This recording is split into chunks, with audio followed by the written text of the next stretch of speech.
guiding the way to a more sustainable world. In this documentary, the ways that people and businesses are coming together and providing guidance on these issues is examined. Companies and experts are now focused on providing better guidance and information, which not only helps companies address climate change, but also reassures their customers. Featured in the programme are international synergies, global leaders in industrial symbiosis, helping organisations work together to advance the benefits of a circular economy. International Synergies is a specialist firm based in Birmingham with an office in Belfast. Our expertise is in industrial symbiosis, which is the notion that if you have a waste, it's just a resource in the wrong place. And if we can think about the resource in a functional way, so eggshells aren't eggshells are a source of collagen, they're a source of calcium, they have other properties that we can use in industrial processes. If we can think about waste functionally, we can avoid disposing and keeping those resources in productive use for longer. Balance Power, a leading renewable and flexible energy developer. So at Balance Power, we focus on two main products. We have our grid-connected energy projects, which are large-scale solar and battery energy storage projects. Those projects are generating and storing energy which decarbonise and reduce costs of energy onto the grid. The second service that we offer is we create large-scale renewable energy projects, and those are connected directly to large-scale energy users. So those projects are connected behind the meter, they're reducing businesses' costs, they're decarbonising, and they're giving additional energy resilience to businesses as well. Groundshore, who work to help empower sustainable land and property decisions.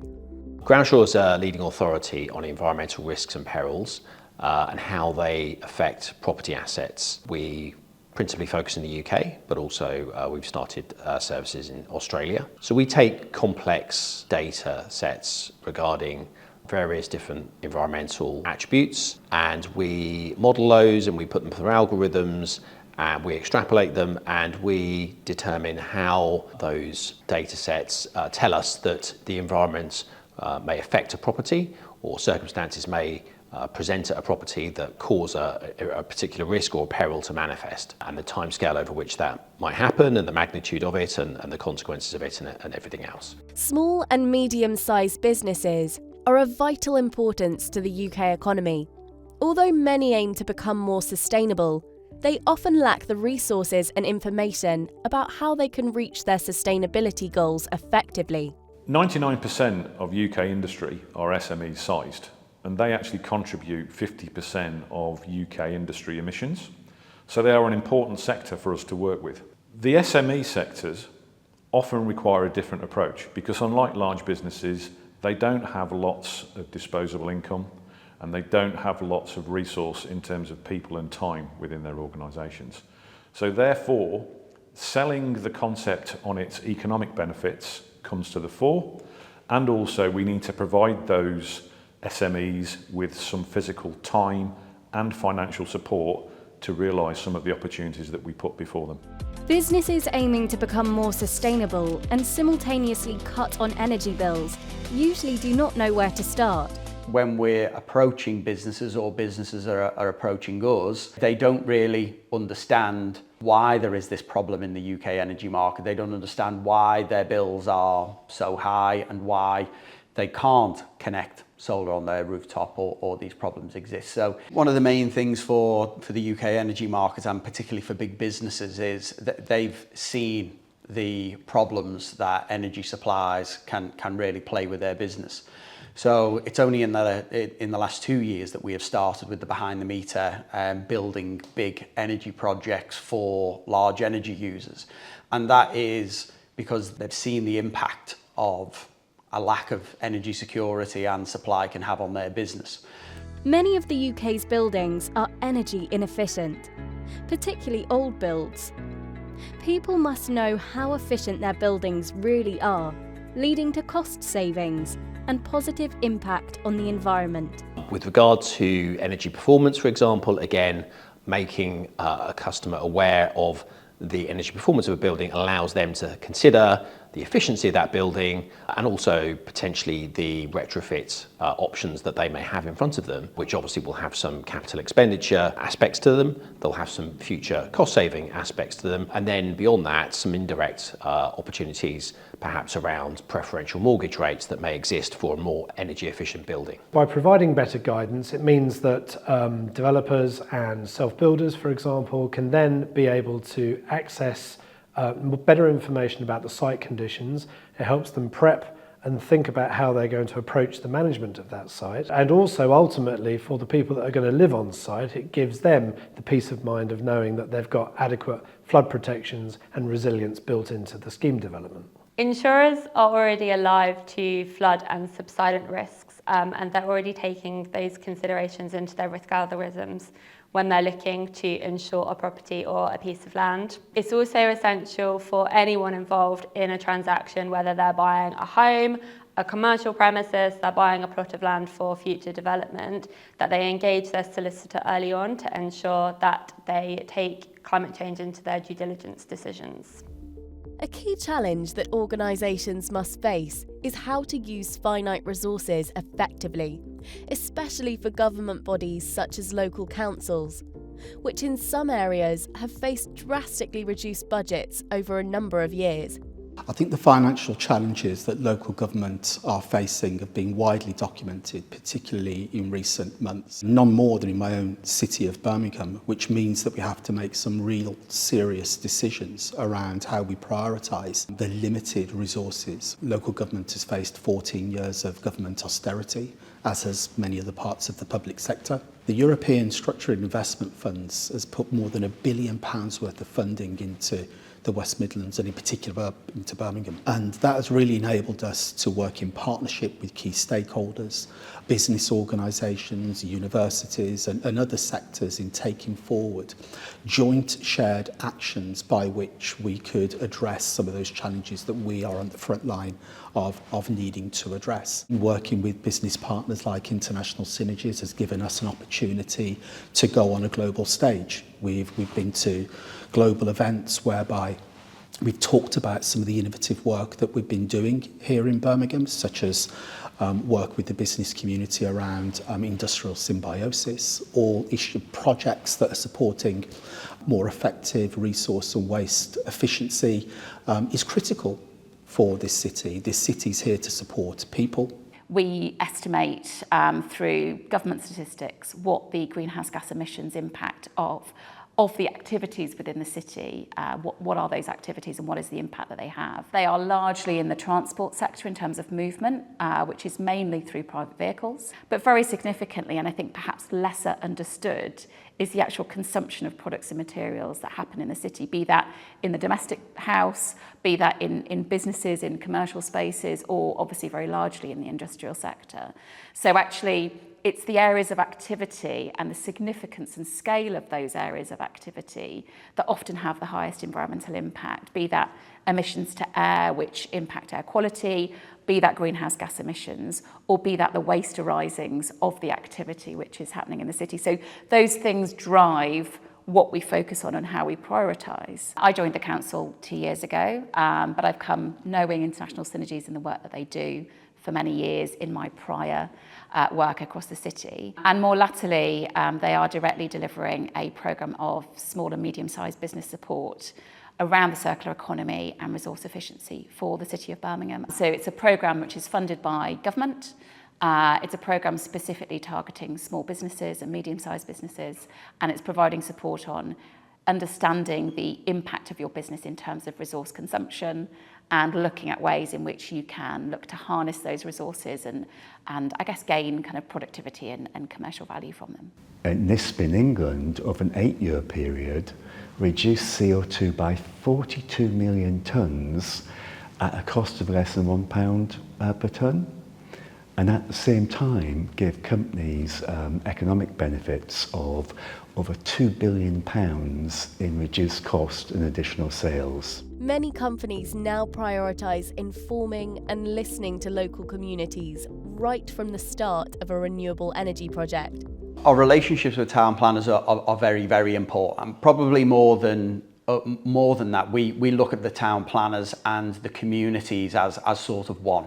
So we're not just developing a project for 2 years. These projects are going to exist within communities and within town planners' remit for 40 years.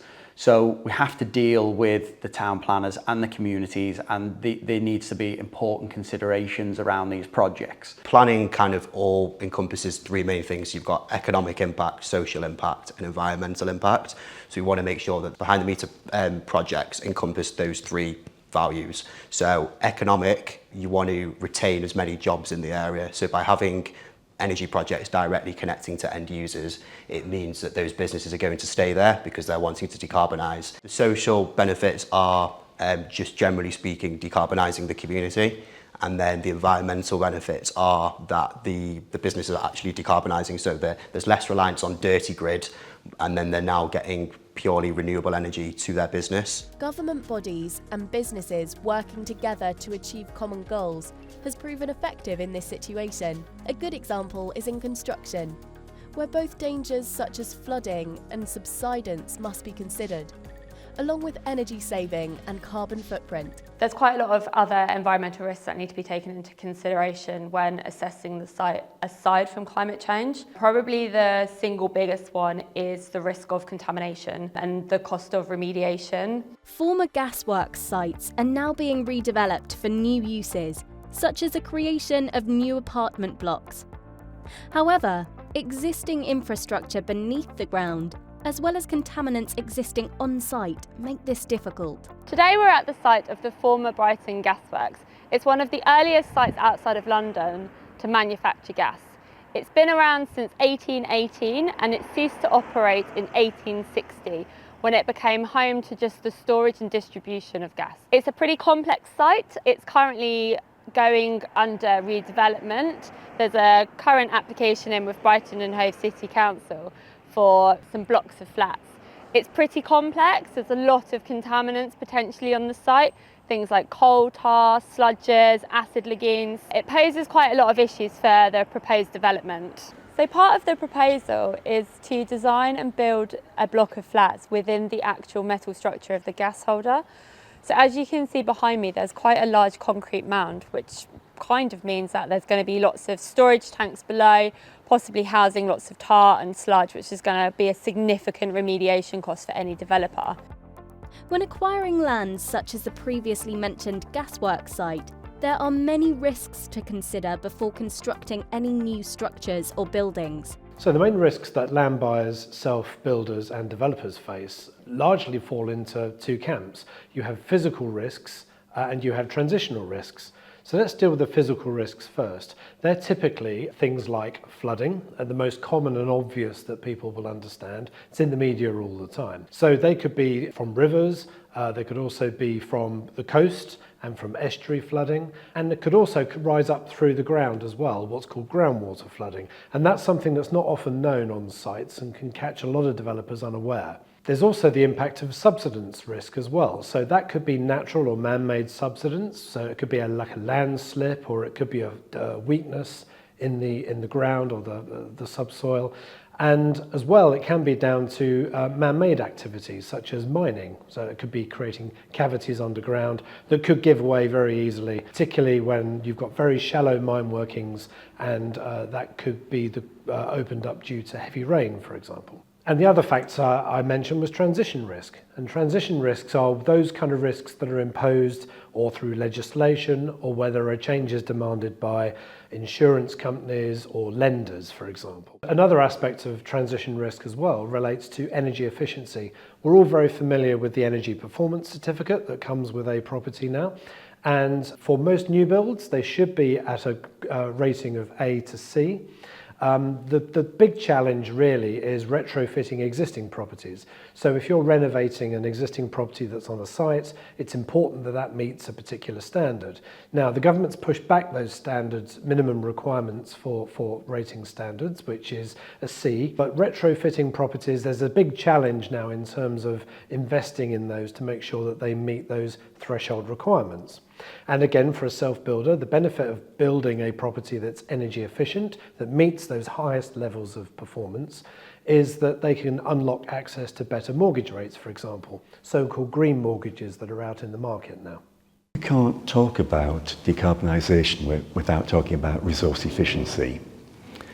And the Centre for Reduction in Energy Demand Solutions, based in Oxford, they examined a number of approaches, a number of policies towards decarbonisation, and they came up with the conclusion that the one with the biggest potential was resource efficiency, and of course industrial symbiosis falls into that category.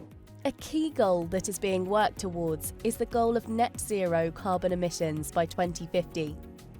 Many are calling on the government to provide greater incentives for people and companies to help achieve this, such as upgrading to electronic vehicles or encouraging buildings to comply with strict energy standards. Net zero is achievable by 2050, but we have to act now. And I know the government can and should do more with regard to incentivising and providing grants for people to convert housing stock, for example, because it's an ageing stock and there's a lot of investment required to bring buildings up to the right energy efficiency standards. There obviously needs to be greater incentives for people to convert to electric vehicles, for example, to think about the food that they eat and think about their lifestyles a little bit more.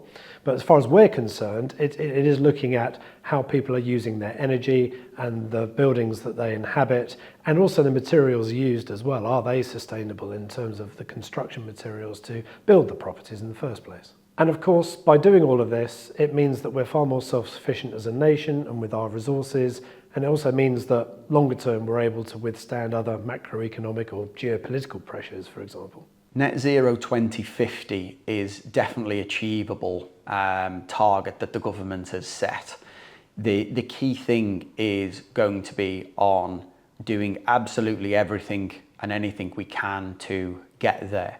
Government now know they have grid connection delays and grid connection issues, which are going to slow down the deployment over the next 10 years of projects, because it is a problem of we simply don't have enough substations and we simply don't have enough cables to carry the power that we could potentially generate to where it needs to be. So what we are going to have to do is make positive changes where we can. If we can build the big energy projects that we are talking about, connect them directly to local businesses so they don't put the additional strain on the grid, then we should do that. So there needs to be the encouragement to businesses to say, if you can build your own dedicated renewable energy project, you're actually going to help the grid connection problem.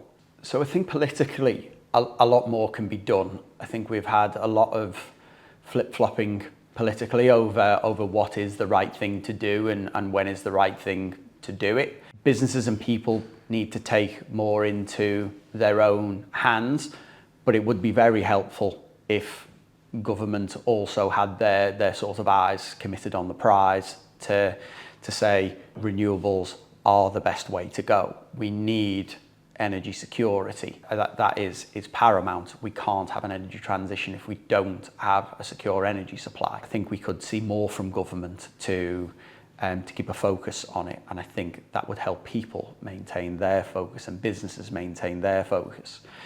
Because if people are distracted from net zero being, a very, very important thing, it is stopping people investigating what they can do and finding out that net zero can save them money and it can provide them with more energy security than they had before. We work directly with the private sector. So for example, we're supporting HS2 at the moment, and some large corporates in the construction industry, food and drink industry. We're seeing an uptake for them, particularly incorporating using their supply chains to reduce Scope 3 emissions. Just putting that in a slightly wider context, the EU policies have been very supportive, and industrial symbiosis was included in the Waste Framework Directive in 2018. There's the win-win on both sides, those companies who are taking in alternative inputs and those companies who are avoiding the waste.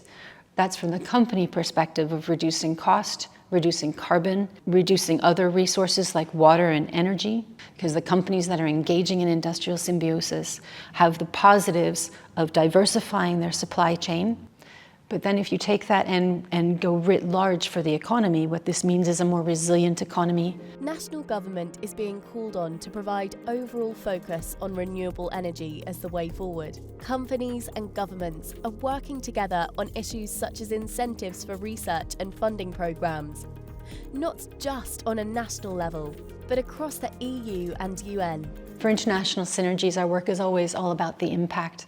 We focus primarily on reducing Scope 3 carbon. That's the embedded carbon, the hard-to-reach carbon, which is the majority of the emissions from most sectors. But the industrial symbiosis approach, because we're keeping resources in productive use for longer, enables us to access that Scope 3 carbon, reduce those emissions, and keeping the resources in productive use for longer. Extracting and processing resources and disposing them of waste costs a business both carbon and financially. If we can help a client identify alternative sources of raw material input that could be provided through the waste of another industry, then this saves both cost and carbon. The business supplying those materials also saves in respect to the cost of disposal and also the carbon emissions associated with sending those materials to landfill. In respect to how this is done in practice, we work with the business to map the flow of resources both in and out of their industrial processes. We'll then look at all those inputs in turn and see where we could potentially substitute those virgin raw materials with a waste-derived input. And then conversely, what we also look at is how the waste and byproducts of those processes could potentially be used by other industries as a raw material input. This has the impact of saving both cost and carbon. The biggest challenge for climate change is us as humans, really in terms of the ways that we live, we eat, we move around and manage our energy. I think the main headline to take away here is that developers, self-builders and home owners do need to take the future threat of climate change seriously and environmental risks on the properties seriously. Climate change is here, it's real, we know it's happening, and it's about future adaptation and mitigation. It could seriously impact on lending decisions, it could impact on the quiet enjoyment of the home, pure and simply, as well as also ongoing insurance problems as well. And let's not forget the enduring emotional impact of flooding, for example. There have been many examples where people have been left out of their properties for 3-6 months while they dry out and they need substantial renovations, waiting on insurance claims. All of that is something that no one will want to go through. So again, being prepared and understanding that these risks are there and what you could do in terms of adaptation for properties is really important. I think one of the important points is all businesses, all big businesses, they want to decarbonise. It is a big focus, but for us, decarbonising has to save your business money as well. So the focus for us is not just to try and press businesses and say, you need a solution that decarbonises your business. It has to be a solution that dramatically cuts the costs of the business and hits the decarbonisation target. Companies are also working to become more sustainable themselves. There are many challenges that still need to be faced. With traditional energy sources dwindling, better ways of doing things must now be considered. So sustainability at Groundshaw to us means a few things. Firstly, internally, and in terms of how we run our business, we think it's very important that we practice what we preach. So whilst we provide sustainability type services to our customers, we think it's also important that we operate in a way that is sustainable, and we are alert to and aware of the footprint of our business in society. So as a B corporation business, we think about the direct consequences of our action. Another way of looking at this is through energy efficiency ratings. Obviously, most new builds will have the highest level of energy efficiency rating, but for those buildings that are being retrofitted, such as renovations or conversions of existing property, we can help advise what the potential cost to retrofit that building could be, and that then enables the purchaser to negotiate effectively with the seller in terms of the cost of the retrofitting of some of those properties. So it forms a part of the negotiation, but it also gives a guide to the potential budget that they might need in terms of retrofitting those units. And a final benefit, of course, in helping guide purchasers through understanding energy efficiency and the need to retrofit is we have a major challenge in upgrading our ageing housing stock. Obviously, again, with new builds, that does help that, but a key part of this is renovating some of our existing properties for flat conversions, for example. And there's a major benefit in turning those properties into far more efficient units as part of our drive to get to net zero. So the main challenges that we're having in the renewable industry surround grid connections, timing of grid connections. So we're now seeing some grid connections reaching the late 2030s to connect a project, which is obviously a problem from achieving the optimal goal that we want to on the energy system.